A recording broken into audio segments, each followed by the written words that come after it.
LTV news కి స్వాగతం. నేను నాగశ్రీ. బులెటిన్ల ముందుగా హెడ్లైన్స్. సూక్ష్మ చిన్న మధ్య తరహా పరిశ్రమల శాఖపై ముఖ్యమంత్రి చంద్రబాబు సమీక్ష. ఉపాధి కల్పనలో కీలకమైన ఎంఎస్ఎంఈల అభివృద్ధికి ప్రభుత్వం అత్యంత ప్రాధాన్యత ఇచ్చి వాటికి చేయూతను ఇస్తుందని వ్యాఖ్య.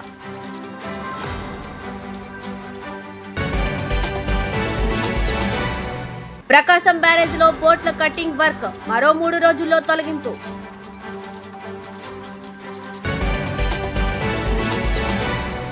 మంగళగిరిలోని ఇంటర్నేషనల్ క్రికెట్ స్టేడియం ని సందర్శించిన ఎంపీ కేశినేని శివనాథ్ 5 నెలల కాలంలో మంగళగిరి స్టేడియాన్ని పూర్తి స్థాయిలో అందుబాటులోకి తెస్తామని హామీ.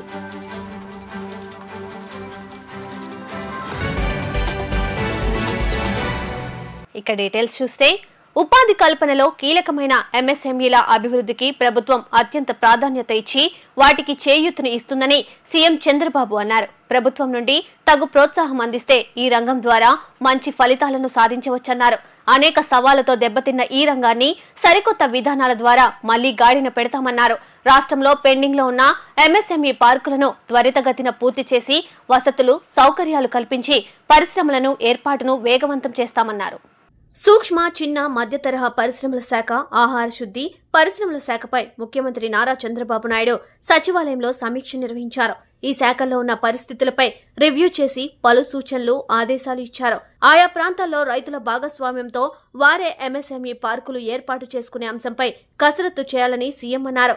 భూములు కలిగిన రైతులు ప్రైవేటు భాగస్వామ్యంతో సూక్ష్మ చిన్న మధ్య తరహా పరిశ్రమల కోసం పార్కులు ఏర్పాటు చేసుకునే విధానాన్ని అమల్లోకి తేవాలని సూచించారు. రాజధానిలో ఎలాగైతే రైతు భాగస్వామ్యంతో వారికి లబ్ధి చేకూర్చామో అదే తరహా విధానాన్ని ఎంఎస్ఎంఈ పార్కుల ఏర్పాటులోనూ అవలంబించాలన్నారు. పూణే వంటి చోట్ల ఇలాంటి విధానం అమల్లో ఉందని అధికారులు చెప్పగా అలాంటి విధానాలను పరిశీలించి రాష్ట్రంలో మెరుగ్గా అమలు చేయాలని సీఎం అధికారులకు సూచించారు. పరిశ్రమల ఏర్పాటులో అర్థం లేని నిబంధనలు తొలగించాలని, సులభంగా అనుమతులు ఇవ్వాలని సీఎం ఆదేశించారు. నిర్దేశించిన సమయంలో పరిశ్రమల ఏర్పాటుకు ఏ అధికారి అయినా, విభాగమైనా అనుమతి ఇవ్వకపోతే ఆటోమేటిక్గా అనుమతులు పొందే విధానాన్ని అమల్లోకి తేవాలన్నారు. ప్రకాశం బ్యారేజీ వద్ద చిక్కుకున్న బోట్ల వెలికితీత కోసం అధికారులు ప్లాన్ బి అమలు చేస్తున్నారు. భారీ క్రేన్లతో తీసే ప్రయత్నం విఫలమవడంతో బోట్లను 2గా కట్ చేసి తొలగించేలా ప్రయత్నాలు చేస్తున్నారు. భారీ పడవలు కావడంతో వాటిని కత్తిరించడం డైవింగ్ టీంలు గంటల తరబడి శ్రమిస్తున్నారు. బుధవారం మధ్యాహ్నం కోత ప్రారంభించగా ఇంకా కొనసాగుతూనే ఉంది.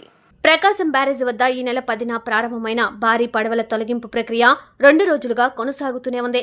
మంగళవారం తొలి రోజున ఒక్కొక్కటి 50 టన్నుల చొప్పున మొత్తం 100 టన్నుల బరువు ఎత్తే 2 బాహుబలి క్రేన్లతో ఎత్తినా పలు విధాలు ప్రయత్నించినా భారీ పడవ ఇంచు కూడా కదలలేదు. ప్రయోజనం లేదని భారీ పడవలను ముక్కలుగా కోసి బయటకు తరలించాలని అధికారులు నిర్ణయించారు. డైవింగ్ టీంలను రంగంలోకి దింపి పడవలను కోసి బయటకు తీయాలని తీర్మానించారు. ప్రకాశం బ్యారేజ్ గేట్ల వద్ద చిక్కుకున్న బోట్లను తొలగించడం క్లిష్టంగా మారుతోంది. విశాఖ నుండి వచ్చిన గజ ఈతగాళ్ల బృందం పడవలను 2 ముక్కలుగా కత్తిరించే పని ప్రారంభించింది. బుధవారం రోజంతా శ్రమిస్తే ఒక బోటును 12 మీటర్ల మేర కత్తిరించగలిగారు.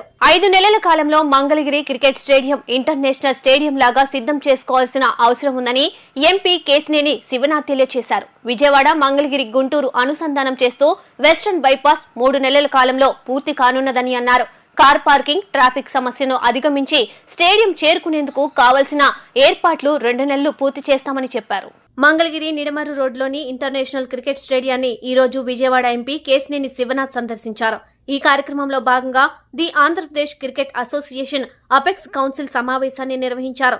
ఈ కార్యక్రమంలో భాగంగా మీడియాతో మాట్లాడుతూ ప్రభుత్వంతో ఇన్ఫ్రాస్ట్రక్చర్ సభ్యులతో చర్చించి నిర్ణయం మేరకు క్యాపిటల్ ప్లాన్ అమరావతి, విశాఖ, కడప జిల్లాల్లో ఉన్న క్రికెట్ స్టేడియంలను మద్రాస్ కన్సల్టెన్సీ ఆధ్వర్యంలో ఎలా అభివృద్ధి చేయాలన్న విషయంపై చర్చ జరిగిందని అన్నారు. విజయవాడ, మంగళగిరి, గుంటూరు అనుసంధానం చేస్తూ వెస్టర్న్ బైపాస్ 3 నెలల కాలంలో పూర్తి కానున్నది అని అన్నారు. కార్ పార్కింగ్, ట్రాఫిక్ సమస్య అధిగమించి స్టేడియం చేరుకునేందుకు కావలసిన ఏర్పాట్లు 2 నెలలు పూర్తి చేస్తామని చెప్పారు. Cricket association apex council meeting, మొదటి ఎపెక్స్ కౌన్సిల్ మీటింగ్ జరిగింది.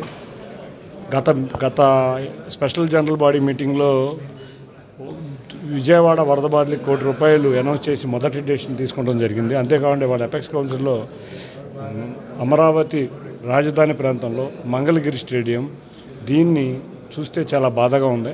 తప్పకుండా ఒక మంచి ఇంటర్నేషనల్ స్టేడియం తీసుకురావాలని కొన్ని సూచనలు సలహాలు తీసుకోవడం జరిగింది. అంతేకాకుండా మెడ్రాస్ నుంచి కూడా కన్సల్టెంట్స్ వచ్చారు. వాళ్ళు చేపక్ స్టేడియం చేసిన కన్సల్టెంట్స్తో దీన్ని ఇంప్రూవ్ చేసే విధంగా అకాడమీలు, స్టేడియంలు, కొత్తగా రాబోయే వైజాగ్ స్టేడియము, వాళ్ళు ఉన్న కడప స్టేడియంని ఏ విధంగా ఇంప్రూవ్ చేయాలో ఇవన్నీ కూడా అపెక్స్ కౌన్సిల్లో మాట్లాడుకుని త్వరలో అన్ని చోట్ల కూడా గేమ్స్ అనేది ఇంప్రూవ్ అయ్యే విధంగా అన్ని చోట్ల గ్రౌండ్స్ ఉండే విధంగా నిర్ణయం తీసుకోవడం జరిగింది. ఇటీవల కురిసిన భారీ వర్షాలకు రాష్ట్ర ప్రభుత్వం ముంపుకు గురైన ప్రాంత ప్రజలకు ఆహారం, మంచినీరు సదుపాయాలు కల్పించడంలో ఎంతో కృషి చేసిందని శ్రీమాన్ వంశీధర దాస్ తెలియజేశారు. ముఖ్యమంత్రి నారా చంద్రబాబు నాయుడు పిలుపు మేరకు వరద బాధితులకు అక్షయ పాత్ర సహకారంతో నిత్యావసర సరుకులు పంపిణీ చేయనున్నట్లు చెప్పారు. మంగళగిరి తెనాలి బైపాస్ రోడ్లోని Hare Krishna movement Akshaya Patra foundation president Shriman Vamshidhara Das media సమావేశాన్ని నిర్వహించారు. ఈ సందర్భంగా వారు మాట్లాడుతూ అక్షయ పాత్ర ఫౌండేషన్ ప్రతినిధులు మరియు ముఖ్యమంత్రి నారా చంద్రబాబు నాయుడు పిలుపు మేరకు గుంటూరు, విజయవాడ వరద ముంపు ప్రాంతాల్లో అక్షయ పాత్ర 1,50,00,000 రూపాయల ఖర్చుతో 10,000 మందికి బియ్యం, నిత్యావసర సరుకులు పంపిణీ చేస్తున్నామని పేర్కొన్నారు. 1,500 రూపాయలు విలువ చేసే కిట్ 20 రోజులు సరిపడా సరుకులను మంగళగిరి సభ్యులు ప్రభుత్వ సహకారంతో వరద ప్రాంతాలకు వెళ్లి పంపిణీ చేయనున్నట్లు చెప్పారు. వరదలో చిక్కుకున్న ఫ్యామిలీస్ అంతా ప్రభుత్వం చాలా సహకారం ఇస్తుంది. సో వాళ్ళకి అప్రిషియేషన్స్. అదేవిధంగా అక్షయ పాత్ర ఫౌండేషన్ నుంచి మన ఇండియన్ సభ్యులు కానీ, యుఎస్ సభ్యులు కానీ, యుఎస్లో కూడా మనకు అక్షయ పాత్ర ఫౌండేషన్ ఉంది. సో యుఎస్ సభ్యులంతా మన ముఖ్యమంత్రి పిలుపుతో వారు కూడా కృషి చేసి ఆల్మోస్ట్ ఒక 10,000 నిత్యావసర కిట్స్ తయారు చేశారన్నమాట. సో ఈ కిట్స్లో జస్ట్ నిత్యావసర వస్తువులే కాకుండా కుకీస్ అని, ప్రోటీనస్ కుకీస్ అని ఇవన్నీ ఏర్పాటు చేసి ఒక కిట్ తయారు చేశారు. సో ఈ బేసికల్గా ఇవన్నీ ప్రభుత్వ సహకారంతోనే ఎక్కడికి వెళ్ళాలి అనేది ఐడెంటిఫై చేసి, అంటే ప్లేసెస్ మాకు ఎగ్జాక్ట్గా తెలియదు కాబట్టి ఎక్కడికి వెళ్ళాలని ఐడెంటిఫై చేసి అక్కడికి వెళ్ళి మన అక్షయ పాత్ర మంగళగిరి సభ్యులందరూ వెళ్ళి అక్కడ డిస్ట్రిబ్యూట్ చేయడం అనేది జరుగుతుంది అన్నమాట. సో ఇప్పుడు మీరు చూసారంటే వెనకాల ఉన్నాయన్నమాట కిట్స్. ఆ కిట్స్లో ఉండే ఐటమ్స్ కూడా మీకు డిస్ప్లే చూపిస్తాం. సో అది కూడా మీరు చూడొచ్చు. సో బేసికల్గా అక్షయ పాత్ర ఫౌండేషన్ అనేది ఇట్లాంటి సహకార చర్యల్లో చాలా ముందు ఉంటుంది. ఇప్పుడు వయనాడ్ ఎఫెక్ట్ అయిన టైంలో కూడా మనం ఈ విధంగా కిట్స్ అనేవి తయారు చేసి వాళ్ళకి కొన్ని వేల కిట్స్ తయారు చేసి మన హెడ్ ఆఫీస్లో కానీ సెంట్రలైజ్డ్ లొకేషన్లో తయారు చేసి పంపించామన్నమాట. అదేవిధంగా ఇప్పుడు కూడా ఈ ఫ్లడ్స్ ప్రస్తుతం 10,000 కిట్స్తో స్టార్ట్ చేశాము. ఇది ఆల్మోస్ట్ ఒక కిట్ 1,500 రూపాయలు అవుతుంది. మొత్తం 1.5 crore రూపీస్ వర్త్ ఉండే కిట్స్ అన్నమాట ఇవి. సో ఈ కిట్స్ని మనము ప్రభుత్వం సహకారంతో అందరికీ అందజేయబోతున్నాం అన్నమాట. దుగ్గిరాల డాక్టర్స్ కాలనీ ఆధ్వర్యంలో ఏర్పాటు చేసిన వినాయకుని మండపం వద్ద గురువారం అన్నదాన కార్యక్రమం నిర్వహించారు. ఈ కార్యక్రమానికి ముఖ్య అతిథిగా విద్యుత్ బీసీ ఉద్యోగుల సంఘం విశ్రాంత ఉద్యోగులు పరిషా వెంకటేశ్వరరావు హాజరయ్యారు. తొలుత వినాయకునికి టెంకాయలను కొట్టి ప్రత్యేక పూజా కార్యక్రమాలు జరిపారు. అనంతరం బ్యాండ్ మేళాలు నడుమ గ్రామంలో ఊరేగింపు నిర్వహించి నిమజ్జన కార్యక్రమం చేశారు. మొత్తం 800 మందికి అన్న సంతర్పణ నిర్వహించారు. ఈ సందర్భంగా వెంకటేశ్వరరావు మాట్లాడుతూ గత 14 సంవత్సరాలుగా వినాయకుని మండపాలు డాక్టర్స్ కాలనీలో కమిటీ సభ్యులు ఏర్పాటు చేయడం జరుగుతుందన్నారు. 5 రోజుల అనంతరం స్వామివారి నిమజ్జన కార్యక్రమం సందర్భంగా ప్రత్యేక పూజలు నిర్వహించి అన్నదాన కార్యక్రమం ఏర్పాటు చేశారన్నారు. ఏ కార్యక్రమానికైనా ముందుగా పూజించేది వినాయకుడినేనని, ఇటీవల ఆంధ్రప్రదేశ్లో వర్షాలు కురుస్తున్న తరుణంలో వినాయక చవితి నుండి వర్షాలు ఆగడంతో ప్రజలకు వినాయకుని ఆశీస్సులు ఉన్నాయన్నారు. రానున్న కాలంలో ఇదే రీతిలో వినాయకుడి మండపాలను ఏర్పాటు చేసి ఆ దేవుని ఆశీస్సులు పొందాలన్నారు. ఈ కార్యక్రమంలో పమిడిముక్కల రమేష్ బాబు, పమిడిముక్కల రామకృష్ణ, బర్నారావూరి రామ్మోహన్ రావు, దేవిశెట్టి సాంబశివరావు, తెల్లమేకల వెంకటేశ్వరరావు, ఉదయగిరి శ్రీనివాసరావు, యాజలి వీరేంద్ర, నాగరాజు, వెంకట్రావు, సిహెచ్ వెంకటేశ్వరరెడ్డి, కాకాని సురేష్, కాకా శ్రీనివాసరావు, ఆర్ హనుమంతరావు, మహిళలు, గ్రామస్తులు తదితరులు పాల్గొన్నారు. 14 సంవత్సరాలుగా మరి విగ్రహాన్ని ఈ డాక్టర్స్ కాలనీలోని కమిటీ ఆధ్వర్యంలో ఏర్పాటు చేయటం జరుగుతూ ఉంది. మరి దాని సందర్భంగా 7వ తేదీ పండుగను పురస్కరించుకుని ఏర్పాటు చేయడం జరిగింది. మరి ఈరోజు 5 రోజులు పూర్తి చేసుకున్న తర్వాత రోజు నిమజ్జనం చేయటానికి ముందుగా మరి వినాయకునికి పూజలు చేసి తర్వాత అన్నదాన కార్యక్రమం కూడా ఏర్పాటు చేయటం జరిగింది. ఏదేమైనప్పటికీ ఈ వినాయకుని పూజించుకోవటం అని అంటే ప్రప్రదంగా ఏ కార్యం చేసినప్పటికీ ఏ శుభకార్యానికైనా మనం ముందుగా వినాయకుడిని పూజించుకుంటాం. నేను ఈరోజు చెప్పదలుచుకుంది ఏంటంటే మరి ముఖ్యంగా గత 1 తారీఖు నుంచి నిర్విరామంగా వర్షాలు వరదలుతో కూడుకున్న ఈ ఆంధ్ర రాష్ట్రంలో వినాయకుని పండుగ ఏ విధంగా జరుపుకుంటారు అనే విధంగా ఆందోళన చెందిన ఈ ఆంధ్రప్రదేశ్లో ప్రజలకి నేనున్నాను, నా ద్వారా మీరు పూజలు జరుపుకోవచ్చు అనే విధంగా వినాయకుడు ఉన్నాను అనేది గుర్తింపుకి ఉదాహరణ ఏంటంటే 7వ తారీఖు నుంచి పండగ రోజు నుంచి ఈ రోజు వరకు వర్షాలు అనేది కానీ లేకోకుండా ఆయన పూజలు నిర్విఘ్నంగా జరుగుతున్నాయంటే ఆ వినాయకుడిని మనం గొప్పగా కీర్తించి పూజలు చేయటమే ఆయన మన పట్ల చూపించిన మరి ప్రేమాభిమానాలు. మరి ప్రతి సంవత్సరం మరి అన్నదాన కార్యక్రమం అనేది జరుగుతూ ఉంది. ఈ అన్నదాన కార్యక్రమంలో సుమారు 700 నుంచి 800 మంది దాకా అన్నదాన కార్యక్రమానికి మరి అటెండ్ అవుతూ ఉన్నారు, చేస్తూ ఉన్నారు, జరుగుతూ ఉంది. కుల మతాలతో మరి సంబంధం లేకుండా ప్రతి ఒక్కళ్ళు ఈ నిమజ్జన ఈ వినాయకుడి దగ్గరికి వచ్చి పూజలు చేసుకుని నిమజ్జన కార్యక్రమంలో పాల్గొంటారని చెప్పి మరి తెలియజేయటం జరుగుతూ ఉంది. దుగ్గిరాల కొత్తలాకుల వద్ద తెనాలి విజయవాడ ప్రధాన రహదారిలో ఉన్న శ్రీ అభయాంజనేయ స్వామి ఆలయం మందు గురువారం ప్రత్యేక పూజా కార్యక్రమాలు నిర్వహించారు. ఆలయ ప్రతిష్ఠ జరిగి 16 రోజులు కావడంతో 4 దంపతులచే స్వామివారికి వేద పండితుల నడుమ అభిషేకాలు, ఆకుపూజ, మంత్రపుష్పం వంటి పూజా కార్యక్రమాలు చేపట్టారు. మందిరంలో గ్రామానికి చెందిన గూడూరు వెంకట్రావు, చుండూరు ఉమామహేశ్వరరావు, బొల్లు రవీంద్రబాబు, జూటూరి మోహన్ దంపతులచే కార్యక్రమం జరిపారు.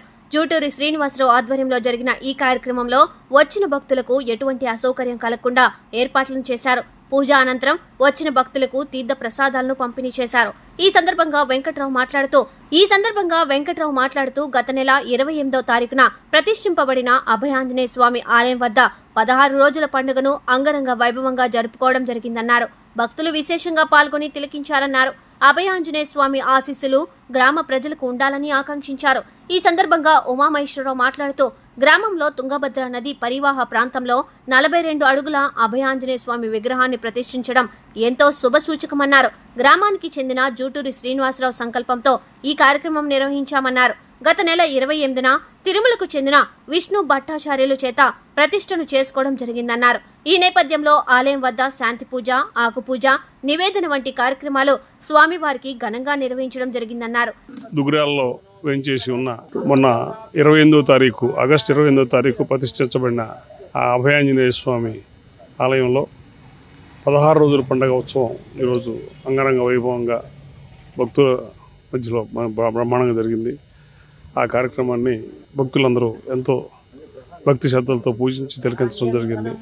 ఆ అభయాంజనేయ స్వామి గారి ఆశీర్వాదాలు మా గ్రామం ముందు అందరూ సుఖశాంతులతో ఉండాలని కోరుకుంటూ ఆయన ఆశీర్వాదం, ఆయన ఆశీస్సులు గ్రామం యందు ఉండాలని చెప్పి కోరుకుంటున్నాం. రామభక్త హనుమాను 42 అడుగుల అభయాంజనేయ స్వామి దేవస్థానం దుగ్గిరాలలో గ్రామానికి ఉత్తర దిక్కున గ్రామ ప్రజలందరికీ కూడా శుభసూచకంగా మరి తుంగభద్ర నది పరివాహక ప్రాంతం పక్కన దుగ్గిరాల గ్రామంలో ఉన్న ప్రజలందరికీ కూడా శుభసూచకంగా చక్కటి ఆశీస్సులతో ఈ గ్రామంలో ఉన్న రైతులకు కానీ ఇట్లాగే వ్యవసాయ కూలీలు, పసుపు కార్మికులు, అదేవిధంగా వ్యాపారస్తులు, విద్యార్థులకు అందరికి కూడా చక్కటి శుభం జరగాలని చెప్పి ఈ గ్రామంలో మరి ఒక చేతి పని చేసుకుంటున్న జూటూరు శ్రీనివాసరావు ఆయన చక్కటి సంకల్పంతో ఇది నిర్మాణం జరిగింది. గ్రామస్తులందరూ కూడా సహకారం చేసి ఈ నిర్మాణం పూర్తి చేసుకున్నారు. మరి ఏదైనా సరే ఒక దేవాలయం ప్రతిష్ఠ చేసి దానికి 16 రోజులు సంబంధించి కార్యక్రమం ఈరోజు దుగ్గిరాల గ్రామంలో అభయాంజనేయ స్వామి దేవస్థానం నందు మరి గత నెల 28వ తేదీన మరి వైఖాన సాగమ శాస్త్ర ప్రకారం తిరుమలకు చెందిన విష్ణు భట్టాచార్యులు గారి చేత ఇది ప్రతిష్ఠ చేసుకోవడం జరిగింది. ఆ కార్యక్రమంలో భాగంగానే ఈరోజు ప్రతిష్టా కార్యక్రమంలో 16 రోజులు అయిన సభ సందర్భంలో యొక్క శాంతి పూజ, తమలపాకులతో ఆకు పూజ, స్వామివారికి నివేదన, అన్ని కార్యక్రమాలు కూడా అంగరంగ వైభవంగా జరుగుతున్నాయి. ఇది దుగ్గిరాల గ్రామానికి శుభసూచకం అని చెప్పి తెలియజేస్తున్నాను.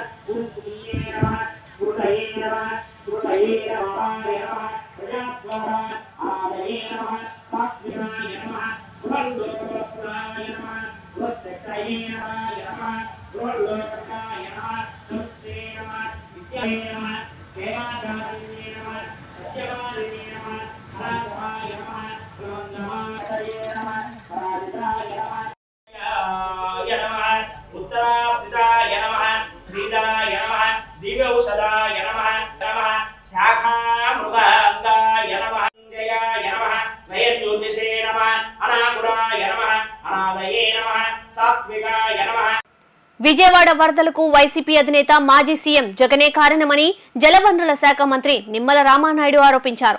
ఆధునికీకరణ పనులు రద్దు చేసిన వైఎస్ జగన్ బుడమేరు గురించి మాట్లాడే అర్హత లేదన్నారు. జైల్లో ఉన్న ముద్దాయిని కలిసేందుకు రావడమే కాకుండా జైలు బయటకు వచ్చి బుడమేరుపై అబద్దాలు వల్లెవేస్తున్నారని జగన్ పై మంత్రి నిమ్మల తీవ్రస్థాయిలో ఫైర్ అయ్యారు.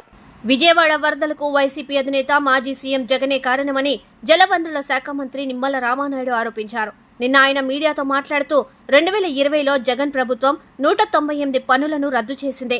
రద్దు చేసిన వాటిలో బుడమేరుకు సంబంధించిన 5 పనులు ఉన్నాయని తెలిపారు. బుడమేరు డైవర్షన్ ఛానల్ పనులను చంద్రబాబు 80% పూర్తి చేశారని చెప్పారు. బుడమేరు బెజవాడకు దుఃఖదాయిని చంద్రబాబు పనులు ప్రారంభించారు. మిగిలిన పనులను జగన్ పూర్తి చేసి ఉంటే గండ్లు పడేవి కావన్నారు. బుడమేరుకు గండ్లు పడడం వల్లే విజయవాడకు వరదలు వచ్చాయని మంత్రి నిమ్మల తెలిపారు. గత 5 ఏళ్ల జగన్ పాలన పాపం ఫలితమే ఈ రోజు విజయవాడకు వరదలు వచ్చాయన్నారు. జగన్ చేసిన పాపం ప్రజలకు శాపంగా మారిందని విమర్శించారు. ఆధునికీకరణ పనులు రద్దు చేసిన వైఎస్ జగన్ బుడమేరు గురించి మాట్లాడే అర్హత లేదని మంత్రి నిమ్మల ఫైర్ అయ్యారు. ఈ క్రమంలో ఈ రోజు జైల్లో ఉన్న నందిగం సురేష్ ను కలవడంపై మంత్రి నిమ్మల ధ్వజమెత్తారు. రాష్ట్రం కష్టాల గురించి కానీ ప్రజల ఇబ్బందుల గురించి కానీ కనీస సమయం కేటాయించేందుకు తీరిక లేదని జగన్పై విమర్శలు గుప్పించారు. జైల్లో ఉన్న ముద్దాయిని కలిసేందుకు రావడమే కాకుండా జైలు బయటకు వచ్చి బుడమేరుపై అబద్దాలు వల్లెవేస్తున్నారని జగన్పై మంత్రి నిమ్మల తీవ్రస్థాయిలో ఫైర్ అయ్యారు. ఆ రోజు ఒక్క ఛాన్స్ అని ప్రజల్ని ఏ రకంగా అయితే ఏమార్చి 5 సంవత్సరాల ఆంధ్రప్రదేశ్ రాష్ట్ర సంపదను ఏ రకంగా అయితే లూటీ చేశాడో మళ్ళీ తిరిగి అదే విధంగా ఈరోజు ప్రజలను మభ్యపెట్టాలనేటువంటి మాయ చేయాలనేటువంటి ఆలోచనతో మళ్ళీ అదే అసత్యాలు అదే అబద్ధాలు ఆయన మాట్లాడుతున్నటువంటి పరిస్థితి. ఏదైతే ఈరోజు విజయవాడ నగరాన్ని ముంచేసినటువంటి బుడమేరు పాపం నీది కాదా అని చెప్పి జగన్మోహన్ రెడ్డిని సూటిగా అడుగుతూ ఉన్నా.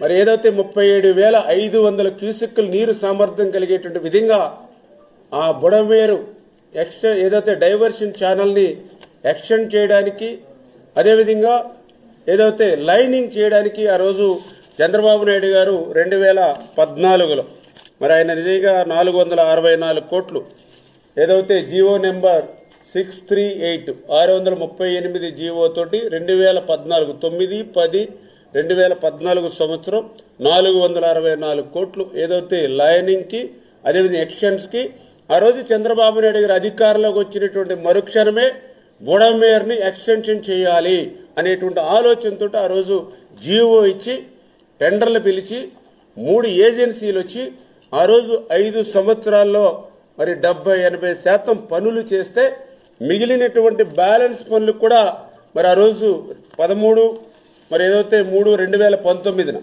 మరొక 255 కోట్ల రూపాయలు అంటే ఇంకా బ్యాలెన్స్ వర్క్స్ ఏవైతే ఉన్నాయో అవి కూడా చేయాలనే ఉద్దేశంతో మళ్ళీ మరి ఏదైతే ఆ రోజు 206 కోట్లకు మరి ఆ రోజు 2019లో బ్యాలెన్స్ వర్క్లకు కూడా మరి జీవో ఇచ్చి టెండర్లు పిలిచి వర్క్ ఆర్డర్లు ఇచ్చాం. మరి నేను అడుగుతూ ఉన్నా జగన్మోహన్ రెడ్డిని, మరి తర్వాత 2019లో నువ్వు అధికారంలోకి వచ్చిన తర్వాత మరి 5 సంవత్సరాలలో మరి కనీసం ఎందుకు ఒక్క ₹1 పని ఆ యొక్క డైవర్షన్ ఛానల్లో చేయలేదు? నీ 5 సంవత్సరాల పాలనలో ఒక్క తట్ట మట్టి ఆ బుడమేరులో ఎందుకు పని చేయలేదు? ఒక్క అరబస్తా సిమెంటు ఎందుకు ఆ డైవర్షన్ ఛానల్లో చేయలేదు? అంటే 5 సంవత్సరాల్లో ఏదైతే ఆ బ్యాలెన్స్ పనులు నువ్వు కొత్తగా నిధులు తీసుకురావక్కర్లా, కొత్తగా శాంక్షన్లు ఇవ్వక్కర్లా, చంద్రబాబు నాయుడు గారు 80% ఏదైతే ఆ డైవర్షన్ ఛానల్ బుడమేరులో చేశారో ఆ మిగిలిన బ్యాలెన్స్ పనులు నీ 5 సంవత్సరాల్లో పూర్తి చేసి ఉంటే ఈరోజు ఆ బుడమేరు ఏదైతే డైవర్షన్ ఛానల్ ఆ లైనింగ్ పూర్తయి ఉంటే ఈవేళ గండ్లు పడి ఉండేవి కాదు కదా. నేడు జాతీయ అటవీ అమరవీరుల దినమని ఏపీ డిప్యూటీ సీఎం అటవీ శాఖ మంత్రి పవన్ కళ్యాణ్ వెల్లడించారు. అటవీ వనరుల రక్షణలో ప్రాణత్యాగం చేసిన వారికి నివాళులు అర్పిస్తున్నానని తెలిపారు. బిష్నోయ్ తెగ త్యాగాన్ని స్మరించుకుంటూ అటవీ అమరవీరుల దినం జరుపుకుంటున్నామని పవన్ పేర్కొన్నారు. ఏపీలో ఎర్రచందనం, శ్రీగంధం వంటి విలువైన వృక్ష జాతులు ఉన్నాయని వెల్లడించారు. అత్యంత అరుదైన వన్యప్రాణులకు ఆవాసం మన అటవీ క్షేత్రాలని వివరించారు. అమూల్యమైన అటవీ సహజ సంపదను కాపాడుకునేలా ప్రతిజ్ఞ చేద్దామని పవన్ కళ్యాణ్ పిలుపునిచ్చారు. వార్తలు ముగించే ముందు హెడ్లైన్స్ మరోసారి. సూక్ష్మ, చిన్న, మధ్య తరహా పరిశ్రమల శాఖపై ముఖ్యమంత్రి చంద్రబాబు సమీక్ష. ఉపాధి కల్పనలో కీలకమైన ఎంఎస్ఎంఈల అభివృద్ధికి ప్రభుత్వం అత్యంత ప్రాధాన్యత ఇచ్చి వాటికి చేయూతని ఇస్తుందని వ్యాఖ్య.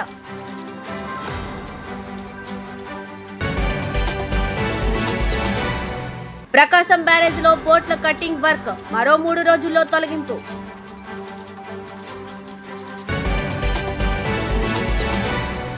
మంగళగిరిలోని ఇంటర్నేషనల్ క్రికెట్ స్టేడియం ని సందర్శించిన ఎంపీ కేసినేని శివనాథ్ 5 నెలల కాలంలో మంగళగిరి స్టేడియాన్ని పూర్తి స్థాయిలో అందుబాటులోకి తెస్తామని హామీ.